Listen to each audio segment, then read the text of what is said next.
చాలా మంది మాట్లాడుతున్నారు సూపర్ 6 ఉంది, అమలు చేయడం లేదని. ఆర్థికంగా ఇబ్బందులున్నాయి, సమస్యలున్నాయి. అయినా సరే రేపు జూన్ లోగా ఇంకొక 3 మంచి కార్యక్రమాలని ప్రజానీకానికి సూపర్ 6 లో ఇచ్చిన హామీలు నెరవేర్చాలని చెప్పి నిర్ణయం చేశాం. అందులో భాగంగా రేపు పాఠశాలలు తెరిసే సమయానికి ఏదైతే తల్లికి వందనం కింద ఒక పిల్లవాడికి 15,000 ఇస్తామని చెప్పాము.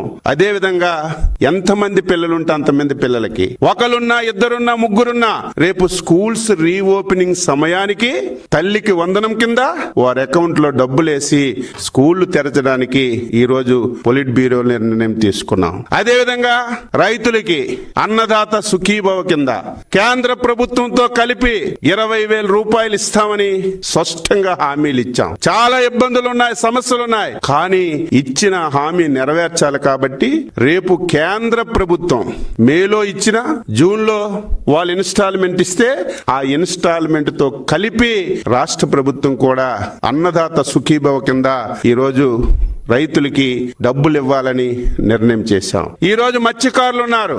మత్స్యకార భరోసా ఏదైతే వేట నిషేధ సమయానికి 10,000 ఇచ్చేవాళ్ళు 20,000 ఇస్తామని చెప్పాం. నిషేధం రేపు ఏప్రిల్ 15 నుంచి జూన్ 15 వరకు 2 మాసాలు వేట నిషేధం ఉంటుంది. ఏప్రిల్ 15 ముందే ఇస్తామన్నటువంటి 20,000 మత్స్యకారుల కిందకి భరోసా కింద ఇవ్వాలని చెప్పి నిర్ణయం చేశామని చెప్పి తెలియజేస్తున్నాను. చాలా కార్యక్రమాలు ఈ రోజు ఎవరైతే రిటైర్డ్ అయినటువంటి మిలిటరీ ఉద్యోగుల కార్పొరేషన్ అన్నాం, అది పెట్టాం. స్వర్ణకారుకులకి కార్పొరేషన్ పెట్టాం.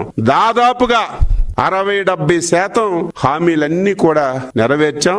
ఇంకా మిగిలినటువంటివి యువతకి నిరుద్యోగ భృతి, ప్రతి ఆడపిల్లకి 1,500, బస్సు ఉచితంగా ఇస్తామని ఇంకా 3-4 కార్యక్రమాలు ఉన్నాయి. ఇవన్నీ కూడా సాధ్యమైనంత వరకు ఆర్థికంగా ఈ రాష్ట్రాన్ని బలోపేతం చేసి ఆర్థిక పరిపుష్టిని తీసుకొచ్చి ఇచ్చిన ప్రతి ఒక్క హామీని నెరవేర్చడానికి అన్ని విధాల చర్యలు తీసుకోవాలని డీటెయిల్ గా రాష్ట్ర ముఖ్యమంత్రి గారు ఈ రోజు మేనిఫెస్టో కూలంకుశంగా చదివి ఈ కార్యక్రమాలు మనం చేశాం. ఈ కార్యక్రమాలు ఈ సమయంలో చేస్తున్నాం. ఈ కార్యక్రమాలు ఈ రకంగా పైప్ లైన్ లో ఉన్నాయి. ఇంకా ఇవి ఈ రకంలో చేసుకోవచ్చని డీటెయిల్ గా డిస్కస్ చేసి మేనిఫెస్టో మీదే ఎక్కువ సమయం కేటాయించి ఒక మంచి నిర్ణయం తీసుకున్నామని ఈ సందర్భంగా తెలియజేస్తున్నాను.